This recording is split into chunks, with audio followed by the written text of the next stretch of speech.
बच्चों जैसा definite integral हम लोगों ने शुरुआत कर लिया है और डेफिनेट इंटीग्रल में आपने अभी कुछ बेसिक इंट्रोडक्शन टाइप का देख लिया, जिसमें मैंने कुछ भी नहीं बताया आपको। ग्राफ से मतलब ज्योमेट्रिकल मीनिंग जो डेफिनेट इंटीग्रल का था उससे अपन लोगों ने डेफिनेट इंटीग्रल की वैल्यू निकालना सीखी, और कुछ छोटे क्वेश्चन जिसमें केवल मैंने upper limit minus lower limit, मतलब अपर लिमिट रख दिया माइनस लगा के लोअर लिमिट, इस तरह के क्वेश्चन किए हैं। मैं अब थोड़ा सा आगे बढ़ता हूँ। एक काम करते हैं, एक रिजल्ट होता है वॉलीज फार्मूला। जनरली क्या होता है, ये लोग मतलब ये जो फार्मूला है जनरली सारी बुक्स वगैरह में और जो टीचर बताते हैं लास्ट में बताते हैं डेफिनेट इंटीग्रल के। एक्चुअल में क्या है, वॉलीज फार्मूला जो है वो बहुत ही यूजफुल है और वो बहुत ट्रिकी, मतलब क्वेश्चन को बहुत छोटा कर देता है। तो अपन इसको लास्ट में पढ़ें और लास्ट में पढ़ के फिर एकदम से चैप्टर फिनिश कर दें तो उसका कोई यूज नहीं कर पाएंगे। मैं क्या करता हूँ, वॉलीज फार्मूला जो है ना इनिशियली बता देता हूँ आपको। एक रटने का विदाउट प्रूफ फार्मूला है, वो क्वेश्चन को बहुत फास्ट कर देता है। तो वो फार्मूला अपन पढ़ लेते हैं अभी, है ना। छोटा सा फार्मूला है, उससे क्या है कि जहां जहां हमें जरूरत पड़ेगी बीच चैप्टर में हम वॉलीज फार्मूला बार बार लगाते जाएंगे, तो वॉलीज फार्मूला हम भूलेंगे नहीं। तो अभी हमारा इंट्रोडक्शन ही चल रहा है, अभी मैं कुछ और नहीं बताने जा रहा हूं, लेकिन एक मीनवाइल एक वॉलीज फार्मूला आपको इंट्रोड्यूस कर देता हूं, जिससे कि आप कहीं भी क्वेश्चन में जरूरत पड़ती है तो उसको यूज करते जाएं, है ना। और अभी इंट्रोडक्शन ही चल रहा है ना। तो चलते हैं, मैं एक फार्मूला आपको बता देता हूं। That formula is Wallis formula. अब कुछ हिंदी मीडियम के जो बच्चे हैं वो सोच रहे हैं कि वॉलीज फार्मूला सर हिंदी में क्या होता है। हिंदी में वॉली नाम है उसका, तो आप इसको हिंदी में भी लिखेंगे तो वॉली ही लिखेंगे। तो आप लिख सकते हैं कि वॉली का फार्मूला, है ना, वॉली का फार्मूला या वॉली का सूत्र। अब ये सूत्र क्या होता है जरा देखते हैं। फार्मूला इसका कोई हिंदी नाम जैसा नहीं होता, आप इसी को हिंदी में लिख सकते हैं, वॉली का फार्मूला। अब ये फार्मूला जो है दो तरह के क्वेश्चन अगर हों अपने पास, 0 to π/2 साइन की पावर nx dx या 0 to π/2 कॉस की पावर nx dx। एक तो इस तरह के क्वेश्चन पर ये फार्मूला लग जाता है, ये दोनों सेम ही है, इन दोनों के लिए सेम रिजल्ट होता है। मैं बताता हूं आपको रिजल्ट क्या होता है। और एक और तरह पर ये फार्मूला लग जाता है, वो है 0 से π/2 साइन की पावर mx इंटू कॉस की पावर nx। ये लीजिए, ये दो तरह के क्वेश्चन पर फॉर्मूला अप्लाई हो जाता है। अब बात आती है यहां पर एक चीज और है कि यहां जो m और n हम यूज कर रहे हैं ये नेचुरल नंबर है। m और n यहां पर और m ये नेचुरल नंबर है।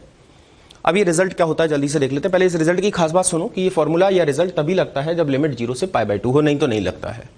दूसरा, ये फॉर्मूला साइन और कॉस की कुछ पावर नेचुरल नंबर प्राकृतिक संख्याएं घातों में हो तो लग जाता है, गुणा में हो प्राकृतिक संख्याएं घातों में हो तो भी लग जाता है। अब इस फॉर्मूले को एक बार देखते हैं क्या होता है। ये जो घात आप देख रहे हो n, जो भी कुछ घात है, देखो आप इसको रटोगे तो अननेसेसरीली परेशान होगे। मैं जैसे इसको समझाता हूं अगर वैसे आप सुनोगे तो आपको बड़ा आसान रहेगा और रटना भी नहीं पड़ेगा। ये घात जो n है, इसमें से जो भी घात है उसमें से एक कम कर लिया करो। तो अगर आप इस घात में से, ये n ही है, एक कम कर लोगे तो n-1 आएगा। ठीक है, अब आपको क्या करना है, आई रिपीट, मैं दोहराता हूं, जो घात है उसमें से एक कम कर लिया करो। अब क्या किया करो, इसमें से 2 का अंतर रखते हुए छोटा करते जाया करो। 2 का अंतर रखते हुए n-1 में 2 कम करोगे तो क्या हो जाएगा, n-3, फिर n-5, और ऐसे चलते चलते आप लास्ट में जाओगे तो आपको 1 या 2 मिलेगा। पता नहीं क्या मिलेगा, वो डिपेंड करेगा n पर, बट 1 या 2 मिलेगा। इस तरह से आएगा, अपॉन। मैं दोहराता हूं इस चीज को, जो भी घात है उसमें से एक कम कर लिया करो, एक कम करने के बाद लिख दिया करो, फिर 2 का अंतर रखते हुए कम करते जाया करो, लास्ट में 1 या 2 बचेगा। बटे में ये जो घात है वहीं से स्टार्ट किया करो। ये घात n है तो n से स्टार्ट करोगे और अब 2 का अंतर रखते हुए कम करते जाया करो। तो ये आ जाएगा n-2, ये आ जाएगा n-4, और यहां भी जब आप लास्ट में जाओगे तो 1 या 2 में से कुछ बचेगा, इनटू में आ जाएगा k। ये इसका फॉर्मूला होता है, जहां k की जगह आप π/2 रख सकते हो और 1 रखोगे। π/2 रखोगे जब n बिलोंग्स टू सम, और n बिलोंग्स टू विषम होने पर कुछ नहीं करोगे, आप 1 लिख दोगे, मतलब k का कोई औचित्य नहीं है। अगर मैं इस चीज को हटाऊं और सीधा एक चीज बोलूं कि सीधी सी बात है कि ये फॉर्मूला लिखने के बाद आप यहां π/2 लिख दोगे एक्स्ट्रा। आप π/2 एक्स्ट्रा तब लिख दोगे जब घात सम होगी, और जब घात सम नहीं है मतलब कि विषम है तो कुछ नहीं करना है, k नहीं लिखना है। नहीं लिखना है मतलब 1 लिख दिया है आपने, मैंने वही लिखा है, k की जगह π/2 जब n सम है, घात सम होने पर π/2 और घात विषम होने पर कुछ नहीं, 1 मतलब कुछ नहीं लिखना है। एक बार दोहराता हूं मैं, यहां पर जो भी घात है आप उसमें से एक कम से यहां स्टार्ट करोगे, 2 का अंतर लिखते हुए पीछे चले जाओगे। नीचे उसी घात से स्टार्ट करोगे जो घात है और दो का अंतर रखते हुए पीछे चले जाओगे। इनटू में π/2 लिखोगे अगर घात सम है और कुछ नहीं लिखोगे अगर घात विषम है। खत्म हो गया फॉर्मूला। एक काम करते हैं, इसका पहले ये रिजल्ट और देख लेते हैं, फिर उसके बाद मैंने यहां इसके 2-3 क्वेश्चन जमा रखे हैं, अगर आप देखो तो अपन इनको करके भी देखेंगे। अभी पहले इस पर आ जाते हैं। यहां भी ये दो लोगों का गुणा है, m और n यहां पर जो है प्राकृतिक संख्या है। यहां भी वही करोगे जो ऊपर कर रहे थे। घात m है तो एक कम से स्टार्ट करोगे, एक कम से मतलब m-1 से, दो का अंतर रखते हुए पीछे चलोगे, m-3, m-3, m-5 और इस तरह से जाते जाते 1 या 2 पर रुक जाओगे। रुक नहीं जाओगे, अपने आप ही रुकेगा वो। अभी काम खत्म नहीं हुआ, थोड़ा सा इसको छोटा कर लेते हैं, नहीं तो बहुत बड़ा हो जाएगा। m-3, दो का अंतर रखते हुए पीछे जा रहे हैं, है ना, और यहां डैश डैश करते हुए 1 या 2। हाँ बेटा, आपने m था घात, उसमें से 1 कम करते हुए लिखा और उसके बाद दो का डिफरेंस लिखते हुए पीछे चले गए। इसी तरह ये घात n है, 1 कम करके लिखोगे तो n-1 और दो का डिफरेंस लेते हुए आप पीछे जाओगे तो n-3 और डैश डैश डैश, लास्ट में 1 या 2 बचेगा। पक्का है बच्चों? बटे में ऊपर तो एक ही पद हुआ करता था, तो जितनी घात होती थी आप वहीं से स्टार्ट कर लेते थे। यहां 2 पद है तो आप नीचे जितनी घात है उतने से ही स्टार्ट करोगे, लेकिन इन दोनों के घातों के योग से स्टार्ट करोगे, मतलब नीचे आएगा m+n। और अब आप दो का अंतर रखते हुए पीछे चले जाओगे। अगला स्टेप जो आएगा इसका m+n-2, फिर अगला आएगा m+n-4 और इस तरह से लास्ट में 1 या 2 आएगा। और यहां फिर से वही जो पहले होता था, यहां पर इनटू में k आएगा और जहां करके मेरे को लिखना पड़ेगा, जहां k बराबर, k की जगह आप π/2 लिखोगे या 1 लिखोगे, π/2 लिखोगे जब m और n सम हो, दोनों सम हो, बिलोंग्स टू का चिन्ह बना हुआ है ये। जब m और n दोनों के दोनों सम हो तो आप π/2 लिख देना, और जब m और n दोनों सम ना हो, केवल दोनों के सम होने पर आप π/2 लिखोगे। लेकिन अगर ये m और n में से कोई एक विषम है या दोनों विषम है तो आप इसकी जगह 1 लिखोगे, मतलब यहां कुछ नहीं लिखोगे, इसकी जगह मैं लिख देता हूं अन्यथा। मतलब m और n के सम होने पर तो π/2 डालोगे और कुछ और होने पर आप 1 लिख दोगे। एक काम करता हूं, मैं ये फॉर्मूले तो लिख दिया हूं दोनों, अब मैं यहां एक लाइन खींच के, चूंकि ये डायरेक्ट रिजल्ट ही है, मैंने बोला ना ये वॉलीज रिजल्ट, अब ये एक सूत्र है और अपने क्वेश्चन की स्पीड इतनी तेज कर देगा ये कि अपने को डायरेक्ट आंसर लिखने पड़ेंगे। अपन लोग देखते हैं, मैंने यहाँ 4 क्वेश्चन जमा रखे हैं इन वॉलीज रिजल्ट पे, जिससे एक बार प्रैक्टिस हो जाए अपनी। बहुत चुटकियों वाले क्वेश्चन होते हैं, अपन पहले इतने से ही पार्ट में हो जाएंगे अपने। पहले क्वेश्चन पर आते हैं। पहला क्वेश्चन है अपना 0 से π/2। अच्छा, इसकी खास बात मैं आपको पहले भी बता चुका हूं, ये वॉलीज रिजल्ट केवल तब काम करता है जब लिमिट 0 से π/2 हो। 0 से π/2 ही लिमिट मैंने ले रखी है। पहला क्वेश्चन है cos की पावर 7x। cos और sin दोनों की पावर के लिए सेम रिजल्ट होता है, दोनों के लिए सेम रिजल्ट होता है। चालू करते हैं, इसको रटने की जरूरत नहीं पड़ेगी बेटा, आप लोग देखते जाइएगा। यहां घात है 7, मैंने क्या बोला था, जो घात हो उससे 1 कम लिखना, मतलब 7 है तो हम 6 लिखेंगे। 6 के बाद आपको दो का अंतर रखते हुए पीछे जाना है, तो 6 में से 2 घटाओगे तो 4 आएगा, 4 में से 2 घटाओगे तो 2 आएगा, और 2 के बाद आप कुछ नहीं घटाओगे क्योंकि 0 आ जाएगा, 0 नहीं लिखना है। अपॉन में आप उसी घात से चालू करोगे जो ये घात है, तो ये घात 7 है तो 7, 2 अंतर रखोगे तो 5, 2 अंतर रखोगे तो 3, 2 अंतर रखोगे तो 1, लेकिन घात यहां विषम है तो आपको π/2 नहीं लिखना है और यही आपका आंसर आ गया। खत्म कहानी। थोड़ा काटा पीटी करनी है वो अपन लोग कर सकते हैं, रिजल्ट आ गया है। आपने देखा कितनी जल्दी ये रिजल्ट ला देता है। तो चूंकि वॉलीज का फायदा ही यही है, अब हमें बीच बीच में, हम वॉलीज लास्ट में जाके पढ़ते तब तक तो हमारा पूरा चैप्टर ही हो जाता, अब लेकिन बीच में हमें ये कई जगह मिल जाएगा, तो हम बीच बीच में वॉलीज रीयूज करते जाएंगे ना, इससे वॉलीज भूलेंगे भी नहीं। अब आ जाते हैं एक बार और आप ट्राई कीजिए। क्वेश्चन नंबर 2 पर आ जाते हैं। क्वेश्चन नंबर 2 ये लिखा हुआ है 0 से π/2 और यहां पर साइन की घात लिखी हुई है 8, तो ये हो जाएगा बेटा। चलिए, साइन की घात 8 है, मैंने क्या बोला था, जितनी घात हो वहां से चालू करना है या एक कम से चालू करना है, मतलब हम लोग चालू करेंगे 7 से। 2 का अंतर लेते हुए पीछे जाएंगे, 7 में से 2 5, 5 में से 2 3, 3 में से 2 1, 0 तक नहीं जाना है, 0 से नीचे नहीं जाना है। अपॉन घात है 8 तो यहां 8 से चालू करेंगे, 8 6 4 2, दैट्स इट। लेकिन घात सम होने की वजह से हमें यहां क्या डालना पड़ेगा, π/2, और यही हमारा आंसर आ जाएगा। थोड़ा सा हल करना रह गया, काटा पीटा जो हो रहा है, जहां जितना भी हो रहा है कर लो, नहीं हो रहा है तो वेल एंड गुड, वैसे इसमें हो ही नहीं पा रहा। उम्मीद करता हूं कि आपको समझ में आ गया होगा। आगे चलते हैं बेटा, आगे चलते हैं क्वेश्चन नंबर 3 पर।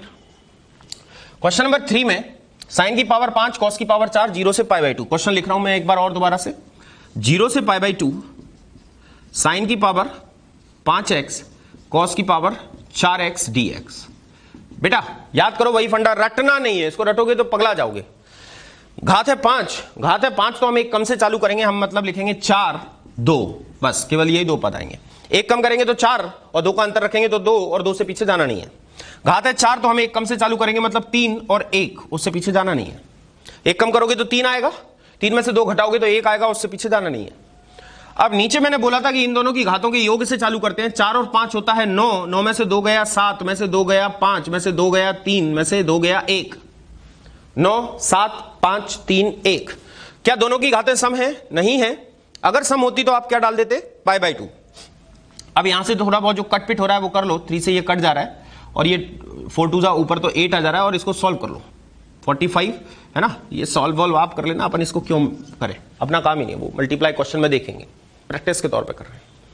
अभी आ जाते हैं 4th क्वेश्चन पर। 4th क्वेश्चन में लिखा हुआ है 0 से π/2, ये लिखा हुआ है sin की पावर 6x इंटू कॉस की पावर 4x dx। फिर से स्टार्ट करते हैं बच्चों, स्टार्ट और मदद आप लोग भी जरा बोल बोल के करो, केवल मेरे को मत करने दो। 6, 1 कम करो 5 3 1, ये पहला वाला पावर सॉल्व हो गया। 4 है, 1 कम करो 3 1, ये लो। अपॉन में दोनों के योग से चालू होगा। 6 और 4 10, 8 6 4 2।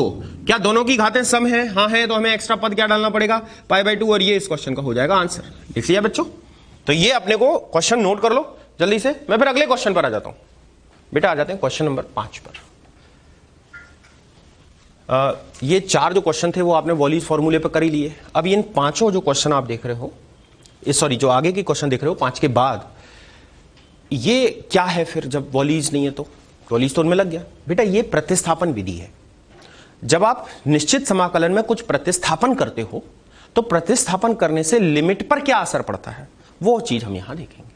बड़ी यूजफुल है। क्वेश्चन अनिश्चित समाकलन की तुलना में थोड़ा ज्यादा आसान हो जाते हैं प्रतिस्थापन करने से। अनिश्चित समाकलन मतलब इंडेफिनिट में क्या होता था, अगर आप कुछ स्थापित करते थे तो वापस आपको वो प्रतिस्थापन करना पड़ता था। मतलब आपने अगर टी के पदों में लिखा तो आप आंसर टी के पदों में नहीं लिखा छोड़ सकते थे, आपको वापस एक्स के पदों में लादना पड़ता था। लेकिन निश्चित समाकलन में थोड़ी सुविधा हो जाती है। आप देखिए कैसे हो जाती है। मैं 5वें क्वेश्चन को लेकर चलता हूं। लिमिट है 1 से 2, तो 5वें क्वेश्चन में लिमिट है 1 से 2 और ऊपर लिखा हुआ है dx upon x into 1 plus x square. ठीक है बच्चों, अब मैं क्या कर रहा हूं, जो अपॉन में ब्रैकेट है इसमें से एक्स स्क्वायर कॉमन ले रहा हूं, तो 1 से 2 ये हो जाएगा dx upon x cube 1 by x square plus 1।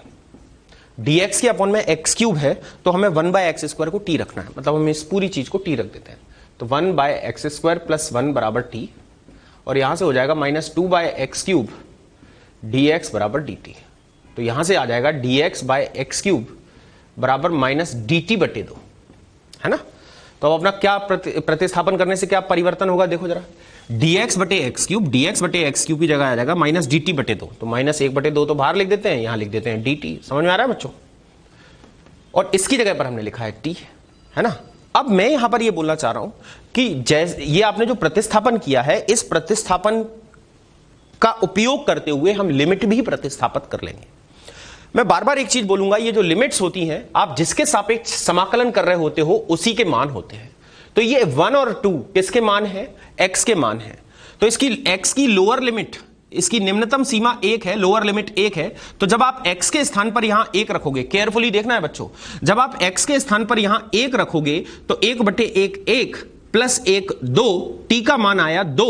इसका मतलब t के पदों में इसकी लोअर लिमिट 2 आ गई। समझ आया? इसी तरह से x का अपर लिमिट और लोअर लिमिट ही बोलते हैं। x की अपर लिमिट 2 है, तो हम जब x की जगह पर यहां 2 रखेंगे तो 2 दूनी 4, ये होगा 1 बटे 4, और 1 प्लस 1 बटे 4 होगा 5 बटे 4। तो इसकी अपर लिमिट जो होगी वो 5 बटे 4। मैं एक बार लिमिट दोबारा समझाता हूं। ये x का लोअर लिमिट है, ये अपर लिमिट है। लोअर लिमिट मतलब लिमिट की जगह मैं x का मान यूज कर देता हूं। x का मान 1 है, x का मान 1 रखने से 1 प्लस 1 2 आएगा, t का न्यूनतम मान 2। x का अपर लिमिट 2 है, जब आप x की जगह 2 रखोगे तो 1 बटे 4 प्लस 1 कुल मिला के 5 बटे 4, तो t का मान 5 बटे 4 आया। मैं ये कहना चाहता हूं आपसे कि इस प्रतिस्थापन विधि से अब फायदा ये मिला आपको कि आपका पूरा क्वेश्चन जो x के पदों में था वो t के पदों में आ गया। अब आपको वापस x के पदों में ले जाने की जरूरत नहीं है। यस, तो ये फायदा मिलता है यहां पर 1/t का इंटीग्रेशन ln t, और लिमिट कहां से कहां तक है? 2 से 5 बटे 4। इसको रख देते हैं, -1 बटे 2 क्या हो जाएगा? ln 5/4 minus ln 2। खत्म हो गया। थोड़ा इसको चाहो तो और सॉल्व कर लो, ये ln 5/4/2 मतलब 5/8 आ जाएगा और आंसर आ जाएगा। मैं इसको यहीं छोड़ देता हूं क्योंकि क्वेश्चन तो हो ही चुका है। समझ आया बच्चों? ये प्रतिस्थापन विधि में लिमिट कैसे प्रतिस्थापित करना है वो मेरा मूल मंत्र है यहां पर। तो इस तरह से अपन 1 2 3 4 और 5 क्वेश्चन सॉल्व कर चुके हैं। अब आ जाते हैं 6th क्वेश्चन पर। 6th है 0 से 1 x square 1 minus x square की पावर 3/2 dx। बुद्धि लगाओ बेटा। देखो प्रतिस्थापन जिसको दिख गया ना क्वेश्चन में, एक मार्जिन हमेशा छोड़ के चला करो। प्रतिस्थापन यहां 1 माइनस एक्स स्क्वायर लिखा है, मेरे को बार बार पता नहीं क्यों अंदर से आवाज आ रही है। 1 माइनस एक्स स्क्वायर मतलब x बराबर साइन थीटा पुट कर दो। पुट कर रहा हूं मैं, पुट करा x बराबर साइन थीटा, तो मेरा dx जो आएगा वो आ जाएगा cos थीटा डी थीटा। देखता हूं मेरा क्वेश्चन क्या हो जाएगा। x की जगह पर साइन थीटा तो sign square theta, 1 minus sine square, x की जगह पर साइन थीटा रखूंगा तो 1 माइनस साइन स्क्वायर थीटा होगा cos स्क्वायर थीटा बच्चों, और इसकी होल पावर है 3/2 और ये है dx की जगह पर cos थीटा डी थीटा। अभी एक काम और रह गया है, अभी लिमिट को चेंज करना रह गया है। वही तो सिखा रहा हूं आपको। ये किसके मान है बच्चों? अब आप लोगों की थोड़ी सी मेरे को इनपुट चाहिए। ये x के मान है क्योंकि x के सापेक्ष समाकलन हो रहा है। x का मान जब आप यहां 0 रखोगे तो साइन थीटा बराबर 0 तो थीटा बराबर भी आएगा 0, लोअर लिमिट 0 आ गई। ये x का मान 1 है, जब आप x की जगह पर 1 रखोगे तो साइन थीटा बराबर 1 और साइन थीटा 1 देता है π/2 पर, तो थीटा का मान π/2 आएगा। इसको अगला स्टेप सॉल्व कर लेते हैं। ये हो जाएगा 0 से लेके π/2, ये हो जाएगा साइन स्क्वायर थीटा और ये 2 कैंसिल हो जाएगा, पावर गुणा होगी ना, तो 3 और 1 मिलके हो जाएगा 4 कॉस की पावर 4 थीटा डी थीटा। गौर से देखो आपका क्वेश्चन था क्या और आप इसको पूरी तरह से वॉल्यूज में कन्वर्ट कर ले आए। ये 0 से π/2 है और ये साइन और कॉस है और उनकी घातें नेचुरल नंबर है। याद है बेटा वॉल्यूज फॉर्मूला? लगाते हैं। घात है 2, 1 कम से चालू करेंगे मतलब 1, घात है 4, 1 कम से चालू करेंगे मतलब 3 और 1 बटे इन दोनों का योग है 6, देन 2 कम 4, देन 2 कम 2, खत्म। 6 4 2, दोनों घात सम है तो यहां पर एक एक्स्ट्रा चीज क्या आएगी π/2 और इस तरह से अपना आंसर आ गया। गुणा करना रह गया। समझ आया? तो ये था क्वेश्चन नंबर 6, प्रतिस्थापन से कैसे लिमिट चेंज होती है। और अब आपने एक चीज गौर की, अगर हम इस क्वेश्चन को यहां नहीं करते तो हमें जाके लास्ट में करना पड़ता क्योंकि वॉल्यूज रिजल्ट इसमें यूज होने वाला था। और अगर हम वॉल्यूज नहीं लगाते इंडेफिनिट से करते तो इंडेफिनिट से ये क्वेश्चन कितने घमासान हो जाते थे। दोनों की घात सम है तो फॉर्म नंबर 1 पर जाओ, ऐसा कुछ पढ़ा था अपन ने इंडेफिनिट में।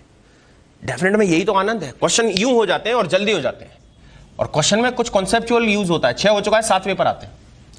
ये लिखा है 0 से a x की power 4 dx upon under root of a square minus x square. बेटा मेरे को अंडर रूट के अंदर a square minus x square दिख रहा है, मैं वापस यहां प्रतिस्थापन करूंगा और x को प्रतिस्थापित करूंगा a साइन थीटा। आपको ये समझ में आते रहना आना चालू हो गया होगा। अब x बराबर a साइन थीटा, यहां से dx का मान आ जाएगा a cos theta D theta. देख लेते हैं हमारा समाकलन क्या हो गया है। x की घात 4 मतलब a की घात 4 साइन की घात 4 थीटा, dx की जगह पर a cos theta D theta बटे under root of a square as it is minus x square की जगह पर a स्क्वायर साइन स्क्वायर थीटा। हल कर लेते हैं। a की पावर 4 और a मिलके a की घात 5 इंटीग्रेशन साइन की घात 4 theta cos theta D theta, और यहां पर जब इसको a स्क्वायर कॉमन ले लोगे तो 1 minus sine square cos square, under root लोगे तो a cos थीटा आ जाएगा। एक चीज हम भूल रहे हैं, अभी दिख रहा है आपको, वो क्या, लिमिट्स।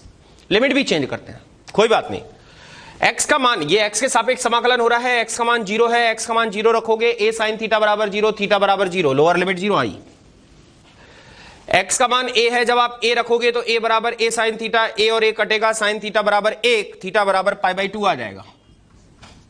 लिमिट 0 से π/2। a से ये 4 बार काट देगा तो ये अपने पास हो जाएगा a की घात 4, लिमिट है 0 से π/2 और ये है बेटा साइन की पावर 4 थीटा डी थीटा, क्योंकि ये कॉस कट जाएगा। समझ आया बच्चों? अब आप देख लो, ये फिर से आपके पास वॉल्यूज फॉर्मूला बन गया है। घात है 4, 0 से π/2 है तो ये आ जाएगा a की घात 4, चालू करेंगे 3 से, फिर 1 से बटे में 4 आएगा, 2 आएगा, इंटू में π/2 आएगा। क्वेश्चन खत्म हो गया बच्चों। घात 4 थी, एक कम मतलब 3 से चालू किया, 2 का डिफरेंस 1 आया, बटे में 4 से ही चालू किया, 4 के बाद 2 का डिफरेंस 2 आया, इनटू में π/2 इसलिए आया क्योंकि घात सम है। ये था क्वेश्चन नंबर 7। अब हम आ जाते हैं क्वेश्चन नंबर 8 पर। प्रतिस्थापन विधि से मेरा उद्देश्य क्या है? मेरे को आपको प्रतिस्थापन सिखाना इस समय पर्पस नहीं है। मेरा पर्पस इस समय प्रतिस्थापन विधि से लिमिट कैसे चेंज होता है वो आपको सिखाना पर्पस है। मेरे को लगता है मैंने आपको 2-3 क्वेश्चन जो कराए हैं इससे आप लिमिट परिवर्तित करना सीख तो गए हो, पक्का है ये बात। अब आ जाते हैं और देखते हैं आगे। थोड़ा सा क्वेश्चन भी मैंने ठीक ठाक ले लिए हैं, मतलब ये तो थोड़े से स्ट्रेट फॉरवर्ड अगर प्रतिस्थापन आ गया तो आ ही जाते थे। 8वें पर आते हैं। 8वें नंबर में बच्चों, 8वें नंबर में क्या करता हूं, क्वेश्चन नहीं लिखता हूं, सॉल्यूशन चालू करता हूं। बेटा अगर 8वें नंबर में देखो तो वही बात है कि कुछ प्रतिस्थापन करना पड़ेगा, लेकिन यहां dx के साथ e की पावर x है तो हमारा ये टारगेट होगा कि हम e की पावर x को t पुट करें। लेकिन यहां क्यों ना e की पावर x -3 को t पुट करें, और इस पर अंडर रूट है तो इसको t भी क्यों पुट करें, इसको t² पुट करें। तो यहां पर मैं e की पावर x -3 को t² पुट कर लेता हूं। तो मैं स्टार्ट कर रहा हूं बेटा यहां पर पुट e की power x -3 is equal to t²। तो यहां पर आ जाएगा e to the power x dx is equal to 2t dt। चालू कर ले बेटा, e की पावर x dx अपना आ जाएगा 2t dt। तो e की पावर x dx की जगह हम 2t dt लिखेंगे। इंटीग्रेशन में लिखने जा रहा हूं बच्चों, इंटीग्रेशन हो जाएगा। सबसे पहले बात करते हैं अंडर रूट ऑफ e की पावर x -3, इसकी जगह पर आ जाएगा t। उसके बाद e की पावर x dx, e की पावर x dx की जगह पर 2t dt। थोड़ा समझते चलिएगा बच्चों। अपॉन ये लिखा है e की पावर x -2, e की पावर x का मान है बेटा t² + 3, लेकिन इसमें -2 है। आई रिपीट, e की पावर x का मान है t² + 3, तो t² + 3 में 2 जुड़ेगा तो t² + 1 बचेगा। तो मैं यहां लिख देता हूं t² + 1। अब हमें लिमिट और चेंज करनी है। लिमिट क्या हो जाएगी वो देख लेते हैं। हमारा लोअर लिमिट, अच्छा लिमिट के लिए मैं यहां थोड़ा सा लिख देता हूं, मैं यहां लिख देता हूं, आपको शायद थोड़ा ज्यादा समझ में आ जाएगा। देखिएगा इधर लिख देता हूं मैं लिमिट के लिए। अपनी लोअर लिमिट है ln3 log 3, तो हम x की जगह पर लिखेंगे log 3। तो e की power ln3 - 3 is equal to t²। e और ln हट जाएगा तो यहां पर 3 बचेगा, 3 - 3 0, t का मान आएगा 0। तो लोअर लिमिट आई 0। बच्चों समझ आया? समझ आया? इसकी अपर लिमिट है ln4, हम x की जगह पर ln4 रखेंगे, -3 बराबर t²। तो e और ln हटेगा, यहां 4 बचेगा, 4 में से 3 1, t का मान आएगा 1। समझ आया? कुछ नहीं होता यार, एक नॉर्मल सा समीकरण सॉल्व किया है तो उम्मीद करता हूं ये समझ में आ गया होगा। देख लेना दोबारा से, इधर मैं मिटा रहा हूं, अगले क्वेश्चन में थोड़ा दिक्कत करेगा नहीं तो ये यहां तक आ गए। अब आप खुद देख लो, जो क्वेश्चन बड़ा अजीब सा लग रहा था वो एक आसान से फॉर्म में आ गया है। 2 को बाहर ले लेते हैं, 0 से 1, यहां t² बचेगा, 1 जोड़ते हैं 1 घटाते हैं। समझ आया बच्चों? अलग अलग कर देते हैं। 2 0 से 1, यहां 1, यहां 1 t² + 1। इंटीग्रेट कर देते हैं। t का इंटीग्रेशन 1 का इंटीग्रेशन t, इसका tan इनवर्स t। 0 से 1 डालोगे तो 1, tan इनवर्स 1 π/4। 0 डालने से दोनों 0 हो जाएंगे, रहने दो, आंसर आ गया। समझे? बहुत स्मूथली क्वेश्चन हो जाते हैं। 9th नंबर पर आ जाते हैं। 9th नंबर में लिखा हुआ है, 9th और 10th ऑलमोस्ट एक जैसे बैठेंगे। अभी देखते हैं इनको। 0 से π/4 sin x + cos x dx upon 3 + sin 2x। Question दोबारा लिख रहा हूं। 0 से π/4 sin x + cos x upon 3 + sin 2x। बच्चों बुद्धि चलाओ, कुछ अलग नहीं है। dx के साथ कौन है? dx के साथ है sin x + cos x। और जब dx के साथ sin x + cos x है तो आपका टारगेट क्या है? हमारा टारगेट है कि sin x - cos x को t रखें। लेकिन यहां sin x - cos x तो है ही नहीं है, हम बना लेंगे। पहले इस क्वेश्चन को थोड़ा मॉडिफाई करते हैं। 0 से π/4, this is sin x + cos x dx। अब देखिएगा अच्छे से बच्चों, बहुत अच्छे से देखना है। 4 - 1 - sin 2x, चेक करो। 4 में से 1 3, माइनस और माइनस प्लस sin 2x, अभी बैलेंस है। अच्छा, मैंने इसको माइनस वाला 1 - sin 2x क्यों बनाया? मैंने इसलिए बनाया क्योंकि मेरे को sin x - cos x को t रखना है, तभी तो उसका अवकलन ये आएगा। तो मैं अगले स्टेप में क्या कर रहा हूं? 0 से π/4। अपन इस पर बहुत अच्छे से इंडेफिनिट में बात करे हुए हैं बच्चों। ये लो cos x dx, और ये इधर आ जाएगा 4, मतलब 4 minus this is what sin x - cos x का होल स्क्वायर, या cos x - sin x का होल स्क्वायर है, कोई फर्क नहीं पड़ने वाला। चेक कर लो, sin स्क्वायर + cos स्क्वायर 1, और minus 2 sine x cos x sine 2x। इसको रखेंगे t, प्रतिस्थापन चालू कर रहा हूं, sine x minus cos x बराबर t। इसको अवकलित करो, पुट कर दिया है मैंने, लिख देता हूं यहां। साइन का डेरिवेटिव कॉस एक्स, कॉस का माइनस साइन एक्स, तो cos sine x D x बराबर डी टी, है ना। तो अपना इंटीग्रेशन क्या हो जाएगा बच्चों, ऊपर तो हो जाएगा डी टी और नीचे हो जाएगा 4 को लिख देते हैं 2 स्क्वायर माइनस इसको लिख देते हैं t square. Lower limit 0, sine 0 कितना होता है 0, कॉस 0 होता है 1, तो ये -1। अपर लिमिट है π/4, साइन π/4 1/√2, कॉस π/4 1/√2।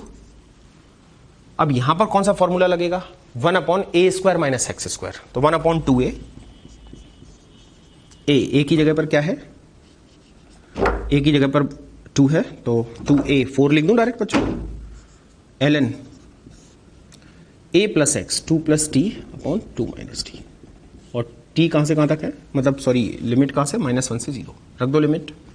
1/4 बाहर है, 0 रखोगे तो t 0 ln 2/2 that is ln 1 का value 0 minus upper limit minus lower limit -1 है, -1 रखोगे तो यहाँ पर 1 आएगा और यहाँ 3 आएगा, तो ln 1/3।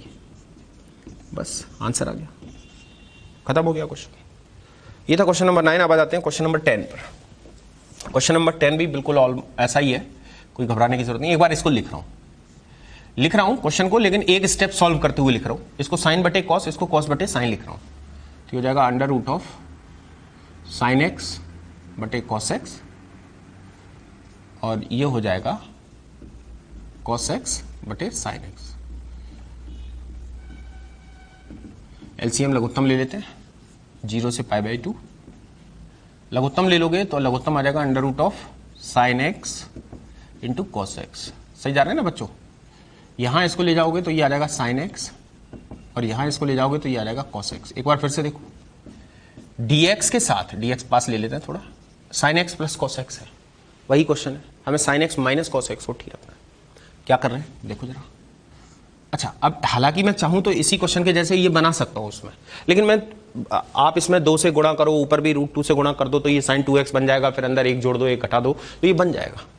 मैं जो बोल रहा हूँ शायद आपको समझ में आ गया होगा, नहीं तो एक बार रिमाइंड करके सुनना मैंने क्या बोला, एक बार बोल ही देता हूँ। 2 से गुणा तो ये साइन 2x बन जाएगा। अब 1 घटा देना 1 जोड़ देना तो ये चीज बन जाएगी। लेकिन मैं तुम्हें दूसरे तरीके से बताता हूँ, क्योंकि ये तरीका तो मैं यहाँ कर चुका हूँ। एक और तरीका सीखो, कैसे, जोड़ घटाया मत किया करो।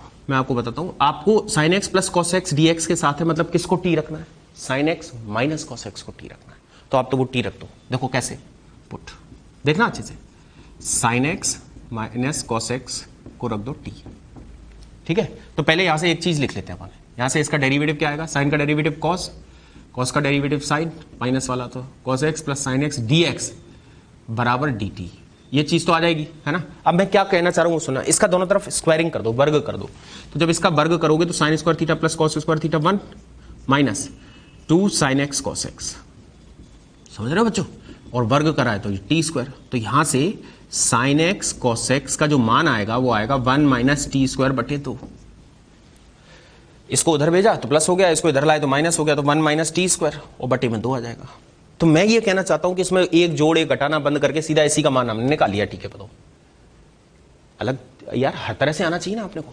तो अपना क्वेश्चन क्या हो जाएगा, देखो बच्चों अपना क्वेश्चन क्या हो जाएगा, इसकी जगह पर तो क्या आ गया dt, लिख दिया dt बटे इसकी जगह पर आ जाएगा √1 माइनस टी स्क्वायर बटे में 2 का √ आएगा, उछल के ऊपर पहुंच जाएगा √2 आ जाएगा, ऐसे आ जाएगा। सही है ना। अब लिमिट क्या परिवर्तित होगी वो देख लेते हैं अपन। लोअर लिमिट है 0, साइन 0 0 कॉस 0 1, ये लोअर लिमिट होगी -1। अपर लिमिट है π/2, साइन π/2 होता है 1, कॉस π/2 होता है 0, तो यहां आएगा 1। सही है बच्चों, √2 बाहर और √a² माइनस एक्स स्क्वायर, ये डेरिवेटिव इंटीग्रेशन होता है, ये साइन इनवर्स x/a का, तो यहां से इंटीग्रेशन आ जाएगा साइन इनवर्स t। और अपने को लिमिट कहां से कहां तक है, √a² माइनस एक्स स्क्वायर, यही तो होता है साइन इनवर्स x/a। तो यह आ जाएगा √2 sine inverse 1 π/2 minus sine inverse -1 minus π/2। तो अपना आंसर क्या आ जाएगा, π√2, ये आंसर। तो इस तरह से ये अपने 10 क्वेश्चन हो गए। अब जाके हमने प्रतिस्थापन करने से लिमिट कैसे प्रतिस्थापित होती है, चेंज होती है, वो देख लिया है। वॉलीज रिजल्ट पढ़ लिया है। ज्यामितीय अर्थ से कैसे ग्राफ से एरिया निकाल के भी समाकलित कर सकते हैं, निश्चित समाकलन, वो भी देख लिया। अब हम चालू करेंगे इसकी प्रॉपर्टीज और यही पूरा चैप्टर है। तो अब जल्दी से आप इसको कॉपी करो। मैं कौन सी प्रॉपर्टी पढ़ाऊंगा? फर्स्ट प्रॉपर्टी पढ़ाऊंगा। तो बेटा अब हम लोग डेफिनेट इंटीग्रल की, निश्चित समाकलन की प्रॉपर्टीज को स्टार्ट करेंगे और ये चैप्टर पूरी तरह से प्रॉपर्टी बेस्ड है। 8 से 10 प्रॉपर्टी मैं कुछ बताने वाला हूँ। कुछ प्रॉपर्टी जो पढ़ाऊंगा अभी उन पर क्वेश्चन भी मैंने लिख रखे हैं। शुरुआत करते हैं। लेकिन प्रॉपर्टी 1 लिखने से पहले मैं आपको एक बढ़िया सा चीज़ और बता देता हूँ, उसके बाद आगे बढ़ते हैं। जैसे आपने वॉलीज रिजल्ट पढ़ा ना, जो आपको कई क्वेश्चन में मदद करेगा, बीच में अचानक से क्वेश्चन का आंसर लाएगा, वो ऐसे ही एक प्रॉपर्टी और बताता हूँ जिससे अपना काम बहुत फास्ट हो जाएगा। आई रिपीट, ये मैं जो प्रॉपर्टी जैसे वॉलीज हो गया और मैं जो अभी बताऊंगा अभी आपको प्रॉपर्टी चालू करने से पहले, ये प्रॉपर्टी आपको कहीं अगर कोई बोर्ड वगैरह अगर आप कहीं आपको दोबारा से देने का मूड है या बोर्ड देना है तो आप इसमें इनको यूज़ मत कीजिएगा, क्योंकि ये ट्रिकी प्रॉपर्टीज़ है और जबकि वहाँ पर वो सब लोग रिटर्न में मांगते हैं। जिनको नहीं देना है उनके लिए तो बेस्ट है, मेन और एडवांस के लिए तो आप इसको फुल यूज़ कीजिएगा। चलिए, पहले प्रॉपर्टी 1 लिखने से पहले मैं 2 आपको चीज़ें बताता हूँ, उनको आप लोग दिमाग में लॉक कर लेना। अपन लोग उनको बार बार जगह जगह पर यूज़ करेंगे। पहला क्या है देखिएगा जरा, integration of a to b fx dx बराबर a to b। पहली प्रॉपर्टी मैं प्रूफ भी बताऊंगा, लेकिन पहले सुन लो। पहली प्रॉपर्टी ये है कि अगर आप fx के x में, आई रिपीट, मेरे शब्दों को अच्छे से सुनना है, अगर आप fx के x में कुछ जोड़ देते हैं, कोई जोड़ देते हैं, मैंने k जोड़ दिया है, तो आपको यही क्वांटिटी इसकी लिमिट में से घटा देनी होती है। आई रिपीट, fx के x में कुछ जोड़ देते हैं तो लिमिट में उतना घटा दो। वहीं आप ये भी कर सकते हो कि अगर आप fx के x में कुछ घटा देते हो तो उतना ही क्वांटिटी आप लिमिट में जोड़ दो, तो आपका इंटीग्रेशन बराबर रहता है, कोई असर नहीं पड़ता है। तो ये एक प्रॉपर्टी आपकी ये आ गई। अब बात आती है कि सर ये क्यों, तो इसका मैं प्रूफ आपको दे देता हूं। इन दोनों में से किसी एक का दे देता हूं, इसका दे देता हूं। इसके लिए क्या करेंगे, हम x प्लस के को t मान लेते हैं, सॉरी x प्लस के को t बोल देते हैं। जब आप x प्लस के को t बोलोगे तो dx आपका dt हो जाएगा। तो आपका ये वाला जो इंटीग्रेशन है वो क्या हो जाएगा, x प्लस के की जगह पर t, ये dt, dx की जगह पर। जब आप x की जगह पर a माइनस के रखोगे तो के कटेगा, a बचेगा, और x की जगह पर b माइनस के रखोगे तो के कटेगा, b बचेगा। ये आपका वापस वही आ गया जो आपका पहला इंटीग्रेशन है। तो आपने देखा ये दोनों इक्वल प्रूफ हो गए। इसी तरह से इसको प्रूफ करने के लिए आप x माइनस के को t रख के इसको भी प्रूफ कर सकते हैं। मेरे को प्रूफ इसका जरूरी नहीं है, मैंने प्रूफ दे जरूर दिया है, मेरे को नहीं रिक्वायर्ड है, मेरे को ये डायरेक्ट रिजल्ट रिक्वायर्ड है। और वो रिजल्ट क्या है, आप लोग एक बार इसको बोल लो तो बेहतर रहेगा कि fx के k में, सॉरी fx के x में, मैं बार बार बोल रहा हूं fx के x में, मैं ये नहीं बोल रहा हूं x में, मैं बोल रहा हूं fx के x में जितना आप जोड़ोगे लिमिट में उतना घटा दो, या fx के x में जितना घटाओगे लिमिट में उतना जोड़ दो, आपका इंटीग्रेशन बैलेंस रहेगा, कुछ फर्क नहीं पड़ेगा। इन द सेम वे अगर मैं fx, पहले लिख लेता हूं fx dx, अगर आप fx के x में किसी चीज से मल्टीप्लाई करते हैं, मैंने kx से मल्टीप्लाई किया, k से मल्टीप्लाई किया, आप fx के x में किसी चीज से मल्टीप्लाई करते हैं तो लिमिट में उसी चीज से भाग दे दो, तो a बाई के और b बाई के। लेकिन यहाँ एक चीज और एडिशनल करनी पड़ती है कि fx के x में आपने जिससे गुणा किया है लिमिट में उससे भाग दोगे, लेकिन जितना आपने fx के x में गुणा किया है बाहर भी उससे गुणा करना पड़ेगा। एक एडिशनल चीज आती है गुणा और भाग के केस में। मैं रिपीट करता हूं, आप fx के x में जितना गुणा करते हो बाहर भी उतने से ही गुणा करो और लिमिट में उससे भाग दे दो। इसी तरह से भाग के लिए बोलोगे आप लोग कि fx के x में आप जिस चीज से भाग देते हो, जिस चीज से भाग देते हो उस चीज से बाहर भी भाग दे दो और लिमिट में उससे गुणा कर दो, आपका इंटीग्रेशन बैलेंस्ड रहेगा। ये होती है प्रॉपर्टी। प्रॉपर्टी नहीं बोलेंगे इसको, अपन एडिशनल चीज बोल रहे हैं। प्रॉपर्टी में काउंट करेंगे तो एक प्रॉपर्टी बढ़ा लो या तो आप, लेकिन अपन इसको इनिशियली पढ़ के चलते हैं। अब एक बार इसका प्रूफ देख लेते हैं, इसको देख लेते हैं, इस वाले प्रूफ को। अपन लोग क्या करते हैं, kx को रख देते हैं t, तो यहां से dx जो आएगा आपका वो आएगा dt अपॉन के भाग चला जाएगा। ठीक है, अब ये वाला जो समाकलन है अपना वो किस तरह से होगा देख लेते हैं। ये है समाकलन का चिन्ह, kx को आपने रखा है t तो ये हो जाएगा ft, dx को रखा है आपने dt बटे k, और आपकी लोअर लिमिट है a बाई के। जब आप a बाई के रखोगे तो k कट के यहाँ a आएगा, और जब b बाई के रखोगे x की जगह पर तो k कट के b आएगा। कुछ देखा आपने, ये 1 बाई के जो है वो बाहर लिख लेते हैं, इधर आ जाएगा a से b, ये आ जाएगा ft dt।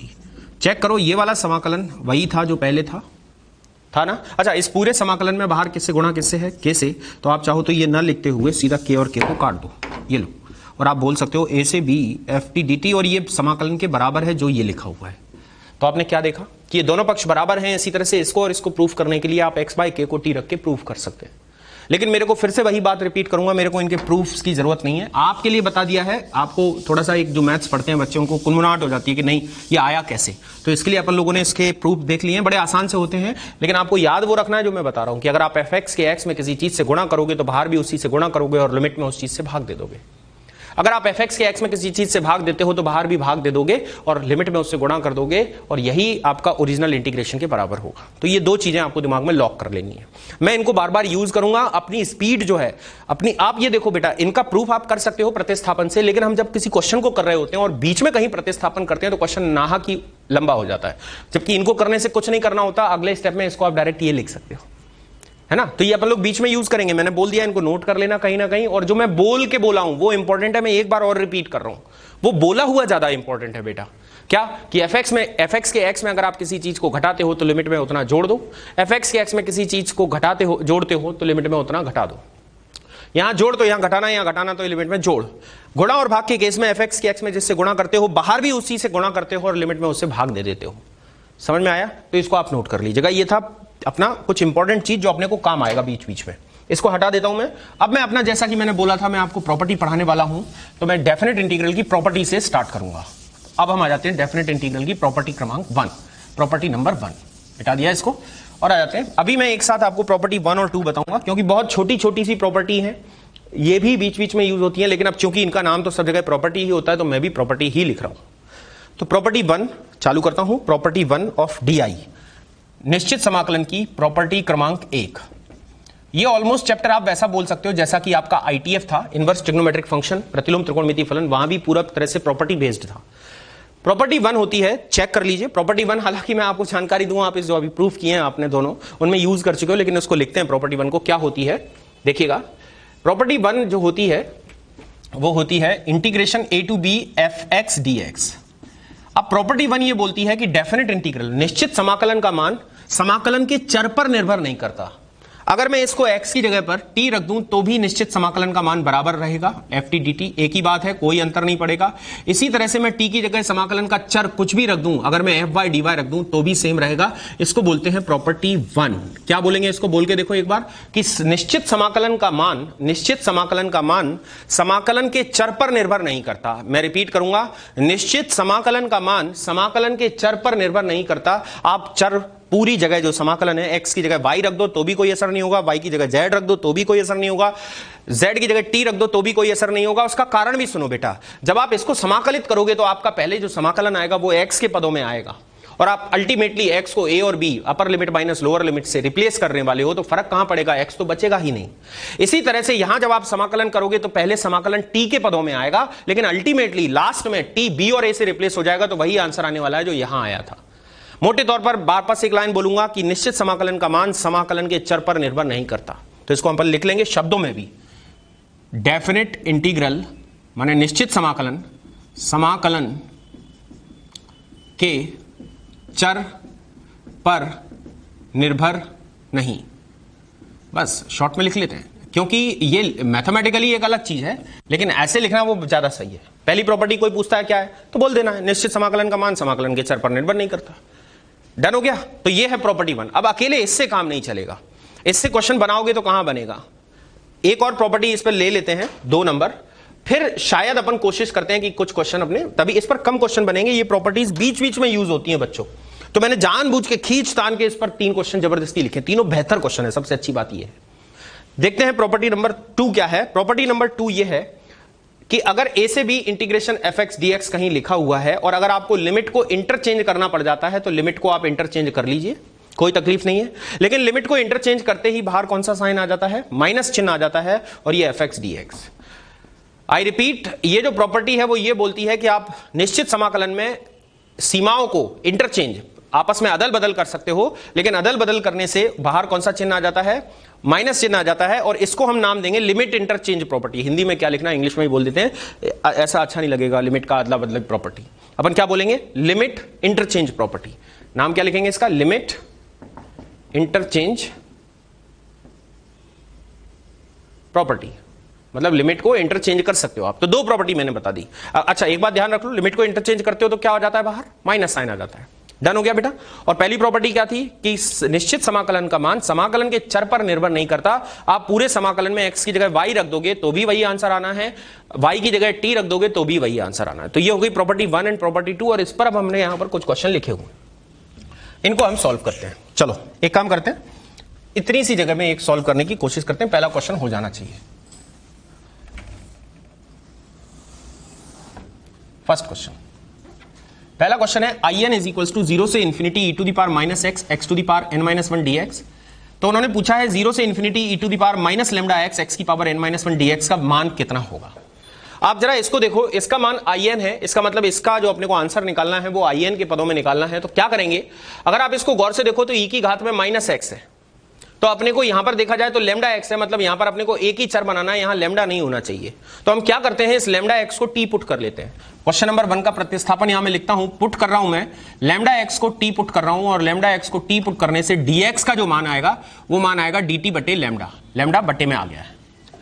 चालू करते हैं अपना इंटीग्रेशन। ई की सॉरी इसमें प्रतिस्थापन किया, ध्यान रखिएगा, उसमें नहीं, इसमें प्रतिस्थापन किया। लेमडा एक्स की जगह पर हमारा आ जाएगा टी, तो क्वेश्चन हो जाएगा ई की पावर माइनस टी। x की जगह पर अगर हम x का मान निकालेंगे तो x का मान आएगा t बाई लेमडा, यहां t बाई लेमडा हम रख देते हैं। और पावर में कितना है बच्चों, पावर में है n-1, वो भी हमने एज इट इज लिख दिया। और dx की जगह पर, वो dx जो लिखा हुआ है उसकी जगह पर हम लिखेंगे dt अपॉन लेमडा, जो मैंने लिख दिया है। अब बात करते हैं प्रतिस्थापन करने से जो लिमिट में चेंज हुआ है वो लिखते हैं। इसकी लोअर लिमिट है 0, जब हम यहां पर 0 रखेंगे तो t का मान 0 ही आएगा।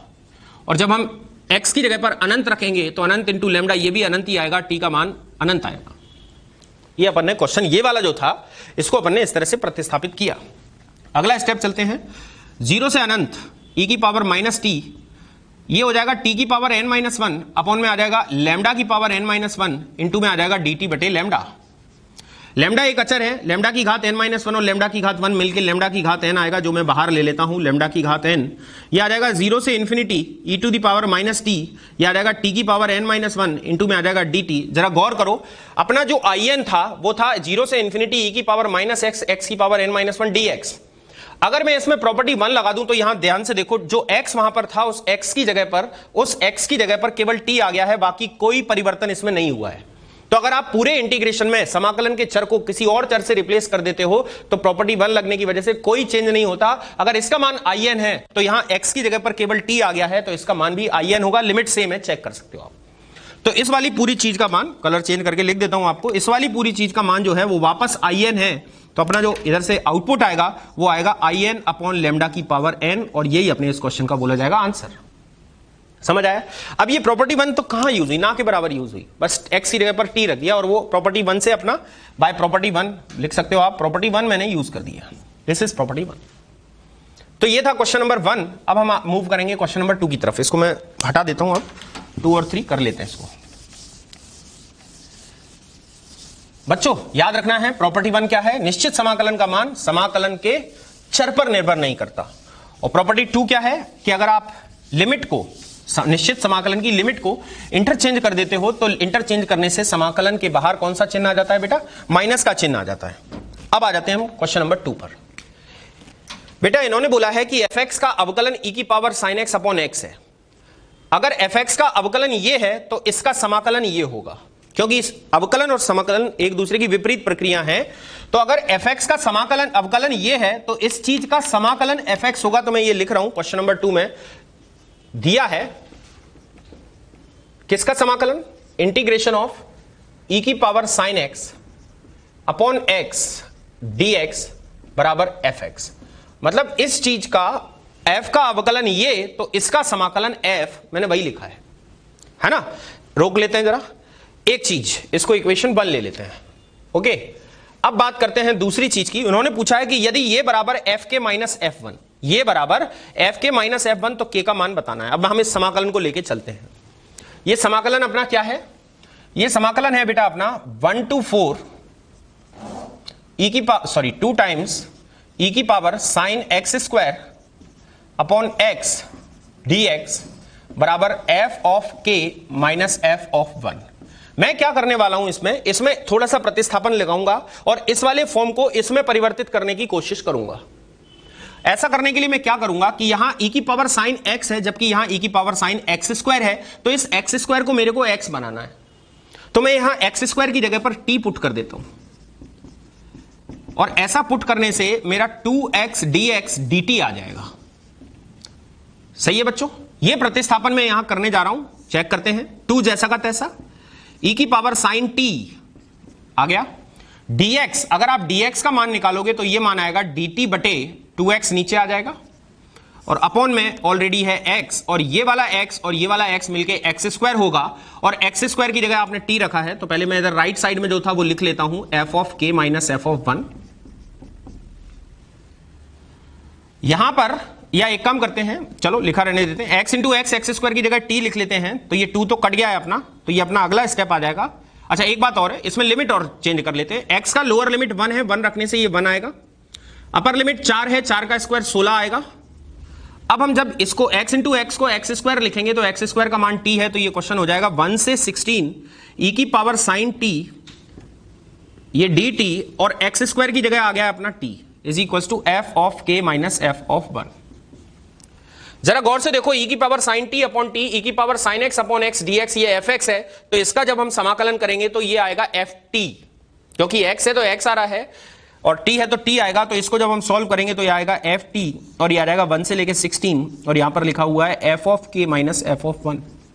सॉल्व कर लेते हैं इसको, f of 16 minus f of 1 is equal to f of k minus f of 1। f of 1 दोनों तरफ तुलना कर लोगे तो k का मान आपको यहां से 16 दिख जाएगा, और यही इस क्वेश्चन का आंसर है। जेईई एडवांस में पूछा गया है, एक बारी ओल्ड टाइम में पूछा गया है, बट पूछा गया है। तो ये था क्वेश्चन नंबर 2, k का वैल्यू अपना कितना आ गया, 16। आ जाते हैं क्वेश्चन नंबर 3 पर। 3 नंबर क्वेश्चन थोड़ा सा अच्छा क्वेश्चन है, जेईई मेन में पूछा गया है, प्यारा क्वेश्चन है, देखते हैं इसको। थोड़ा सा बड़ा भी है लेकिन देखते हैं हो जाएगा अपने से। ft अपने को दे रखा है, ये fx होना चाहिए, fx अपने को दे रखा है 1 से x ln t upon 1 plus T dt। मेरे को कैसे पता चला ये fx होना चाहिए, मैं कारण बता दूं। ये अभी फलन है t का, समाकलन करोगे तो t का फलन आएगा, लेकिन जब आप लिमिट रख दोगे तो t x से रिप्लेस हो जाएगा, तो अल्टीमेटली फाइनली जो फलन आएगा वो x का फलन आएगा, इसलिए fx होना चाहिए। उसके बाद उन्होंने बोला है fx plus f of 1 by x is equal to k ln x का स्क्वायर, तो k बताना है। मैं इसमें क्या करूंगा बेटा, पहले मेरा तरीका सुनो। अपने को fx दे रखा है, मैं अपनी तरफ से f ऑफ 1 बाई एक्स निकालूंगा और दोनों को जोड़ूंगा, और जोड़ने के बाद जो मेरा मान आएगा उससे इसकी तुलना कर दूंगा। तो अल्टीमेटली मेरा पहला काम क्या है, f ऑफ 1 बाई एक्स निकाल लेना। तो fx ये दे रखा है, और मैं f ऑफ 1 बाई एक्स निकालने के लिए इस x के स्थान पर 1 बाई एक्स रखूंगा। अगर मैं यहां x के स्थान पर 1 बाई एक्स रखूंगा तो यहां भी मेरे को x के स्थान पर 1 बाई एक्स रखना पड़ेगा। तो मैं f ऑफ 1 बाई एक्स निकालने का प्रक्रिया स्टार्ट कर देता हूं। क्वेश्चन नंबर 3 का सॉल्यूशन चालू है, क्वेश्चन नहीं लिख रहा हूं। मैंने क्या करा, x को 1 बाई एक्स से रिप्लेस किया तो f ऑफ 1 बाई एक्स मिलेगा, और जब मैं x को 1 बाई एक्स यहां लिखूंगा तो यहां भी लिखना पड़ेगा। तो ये हो जाएगा 1 से लेके 1 बाई एक्स, और यहां तो कोई चेंज होगा ही नहीं क्योंकि यहां t के पद हैं, अपन ने तो x को 1 बाई एक्स से रिप्लेस किया है। अच्छा, ये अपना f ऑफ 1 बाई एक्स आ गया। अब हमें इन दोनों को जोड़ना है। यार अगर हम fx और f ऑफ 1 बाई एक्स को अभी ही जोड़ दें तो कोई सेंस नहीं निकलेगा, क्योंकि fx की लिमिट 1 से x है और f ऑफ 1 बाई एक्स की लिमिट 1 से 1 बाई एक्स है। जोड़ के लिख दोगे तो वहीं बैठे रहोगे, कुछ आगे हो नहीं पाएगा। मैं एक काम करता हूं, इन लोगों को जोड़ना है तो इसकी लिमिट चूंकि 1 से x है, तो मैं यहां कोशिश करता हूं कि इसकी लिमिट भी 1 से x बना लूं। अच्छा, अब यह बात आप बताओ बेटा, जब हम प्रतिस्थापन करते हैं तो प्रतिस्थापन करने से यहां तो परिवर्तन होता ही है, लेकिन यहां परिवर्तन के साथ साथ लिमिट में भी परिवर्तन होता है। तो मैं कुछ ऐसा प्रतिस्थापित करूं जिससे मेरी लिमिट 1 बाई एक्स की जगह x आ जाए, मतलब इसकी व्युत्क्रम हो जाए। तो व्युत्क्रम करने के लिए मैं एक काम करूंगा, यहां प्रतिस्थापन करूंगा और मैं पुट करूंगा इस t को। प्रतिस्थापन इनमें नहीं करा जाता, इनमें तो हो जाता है। प्रतिस्थापन इस t को करूंगा और t को लिखूंगा मैं 1 बाय z। आप सुनिएगा, अब ये बताओ बेटा, t जो है ये किसके मान है, ये t के सापेक्ष समाकलन कर रहे हो तो ये t के मान है, और t का मान जब आप 1 बाई एक्स यहां रखोगे तो 1 बाई एक्स रखने से z का मान x आ जाएगा, आपकी लिमिट x आ जाएगी। और यही हमारा उद्देश्य है। यहां हम दोनों तरफ अवकलन करते हैं, आप देखते जाइए अगला स्टेप, अभी आपको समझ जाएगा। अगर आपको थोड़ा बहुत भी तकलीफ आई है, मैं थोड़ा आगे तक का बोल रहा हूं। dt minus 1 by Z square D Z. अब हम क्या करते हैं, f ऑफ 1 बाई एक्स निकालते हैं। चलिएगा, लिमिट हम बाद में लिखेंगे, पहले हम यहां प्रतिस्थापन कर लेते हैं। t की जगह पर 1 बाई जेड, तो ये ln 1 बाई जेड। dt की जगह पर minus 1 by Z square D Z. थोड़ा काम चलाइएगा, बाई में ऐसे नहीं लिखा, ऐसे करके लिख दिया हूं। 1 प्लस 1 बाई टी, तो 1 बाई जेड यहां पर आ जाएगा। अब हम लिमिट चेंज करते हैं। ये t का मान 1 है, तो जब t की जगह पर 1 रखोगे तो z का मान 1 आएगा, और ये z में समाकलन है तो यहां z की लिमिट चाहिए, तो z का मान 1 आया। t की जगह पर 1 रखने पर z का मान 1 आया, और t की जगह पर जब आप 1/x रखोगे तो 1/x बराबर 1/z, z का मान x आएगा। आप जरा चेक करो, मेरा जो उद्देश्य था वो पूरा हो गया। f ऑफ 1/x की लिमिट 1 से x आ गई, और fx की लिमिट भी 1 से x है।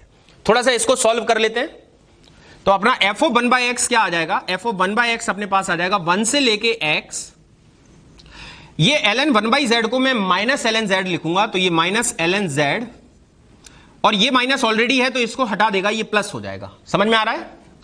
बाजू में है dz, ये 1/z², यहां एलसीएम से z आएगा तो एक z इससे कट जाएगा, लेकिन बटे में एक z तो रह ही जाएगा, और यहां से आएगा z+1। और अब हम यहां चूंकि दोनों को जोड़ने वाले हैं, f ऑफ x और f ऑफ 1/x को, तो f ऑफ x चूंकि t के पदों में है तो हम ये चाहेंगे कि f ऑफ 1/x भी यहां z की जगह t हो। तो हमारी प्रॉपर्टी 1 बोलती भी है कि आप समाकलन के चर को कुछ भी लिख लो, कोई फर्क नहीं पड़ता। तो मैं इस z की जगह पर, पूरे z की जगह पर t लिख लेता हूं, तो मेरा f ऑफ 1/x जो आएगा वो आ जाएगा 1 से x ln t dt। मैंने समाकलन का चर बच्चों t बना दिया है, और प्रॉपर्टी 1 से समाकलन का चर बदल देने से निश्चित समाकलन पर असर नहीं पड़ता है। तो ये अपना आ गया है। अब एक देखा जाए तो f ऑफ 1/x, अतः अब मैं दोनों को जोड़ूंगा, fx को और f ऑफ 1/x को दोनों को जोड़ूंगा। तो जरा चेक करो, जब fx तो अपना ये लिखा हुआ है और f ऑफ 1/x ये लिखा हुआ है, दोनों को मैं जोड़ने वाला हूं, दोनों की सीमाएं सेम है, तो मैं इंटीग्रेशन एक ही बार लिखूंगा, और ये लिख दूंगा 1 से x, fx का जो लिमिट के अंदर लिखा हुआ है that is ln t upon 1 plus T, और f ऑफ 1/x के अंदर जो लिखा हुआ है that is ln t upon t into T plus 1, और ये बाहर हो जाएगा dt, दोनों के बाहर जोड़ दिया है, दोनों को समाकलन एक ही बार लिख दिया है। अगर आप यहां 2 लिख लेते तो बाद में आपको एक बारी समाकलन लिखना होता। ठीक है, तो यहां तक आ गए, थोड़ा इसको हटा लेता हूं, फिर यहां इतने में ये सॉल्व अपना हो जाएगा अभी आराम से। क्वेश्चन बड़ा प्यारा है ये वाला जो आप कर रहे हो अभी, थर्ड क्वेश्चन बहुत ही अच्छा क्वेश्चन है। आ जाते हैं, अब आ जाते हैं अपन fx plus f of 1/x, मैंने दोबारा लिख लिया है, इज इक्वल्स टू 1 से x। इसका लघुत्तम ले लेते हैं, तो 1 प्लस टी इंटू टी इसका लघुत्तम आ जाएगा, t इंटू 1 प्लस टी या t+1। यहां पर ऊपर ln t आएगा, बिल्कुल सही सही, यहां पर ln t के साथ साथ t भी आएगा, तो ln t कॉमन आ जाएगा, यहां आएगा t और यहां 1 बचेगा क्योंकि ln t कॉमन ले लिया है, और ये dt ये कट जाएगा। अपना क्वेश्चन हो गया है ln t अपॉन t। अपना क्वेश्चन हो गया है 1 to x ln t into dt upon t। बेटा dt के अपॉन में कौन है? t। तो अगर आप चूंकि z वगैरह तो रख ही चुके हो, तो अगर आप इसको कुछ पुट करते हो, मान लो इसको आप p पुट करते हो ln t को, तो dt अपॉन t जो है वो dp आ जाएगा ना बच्चों। dt अपॉन t क्या आ जाएगा? dp आ जाएगा। तो इसका इंटीग्रेशन क्या होगा? p dt का इंटीग्रेशन होगा p²/2, और p की जगह पर वापस क्या लिख लोगे? ln t। तो इसका समाकलन जो होगा वो समाकलन आ जाएगा ln t मतलब p का स्क्वायर बाई 2, और लिमिट है 1 से लेके x तक। तो यहां से जब आप सॉल्व करोगे तो ये आ जाएगा ln x का होल स्क्वायर बटे 2, t की जगह पर x डाला है, माइनस डाल के 1 डालोगे तो ln 1 0, जिसको मैं नहीं लिख रहा हूं, और ये अपना मान आ गया है fx plus f of 1/x का, ये अपना मान आ गया है। अब जरा उन्होंने जो fx plus f of 1/x दे रखा था, ये दे रखा था k ln x का होल स्क्वायर। जरा आप देखो हमारा मान आया है ln x का होल स्क्वायर बटे 2। इसकी और इसकी जब आप तुलना करोगे तो k की जगह पर यहां 1/2 लिखा हुआ है, तो यहां लिख देंगे तुलना से, जो दिया हुआ है उससे तुलना करी है, उससे k का मान हमारा 1/2 आ गया है, और यही इस क्वेश्चन का बोला जाएगा आंसर। बच्चों समझ आया? तो ये थी अपनी प्रॉपर्टी 1। अभी आपने देखा होगा कि प्रॉपर्टी 2 हमें इस्तेमाल करने को नहीं मिली है। क्यों नहीं मिली है? जहां जरूरत पड़ेगी हम उसको इंटरचेंज करेंगे और उसकी जगह माइनस लगा देंगे। आगे आने वाले टाइम में जब भी जरूरत पड़ेगी उसको यूज करते जाएंगे। इसको आप नोट करो। मैं नेक्स्ट प्रॉपर्टी 3 पर स्टार्ट करूंगा। एक बात रोक के आपको बोलूंगा, प्रॉपर्टी 3 वेरी इंपॉर्टेंट, इस पर आपको अच्छे क्वेश्चन और बहुत सारे क्वेश्चन मिलेंगे। और प्रॉपर्टी 4 तो डेफिनेट इंटीग्रेशन की जान है। तो पहले इसको लिख लो, मैं प्रॉपर्टी 3 स्टार्ट करने वाला हूं।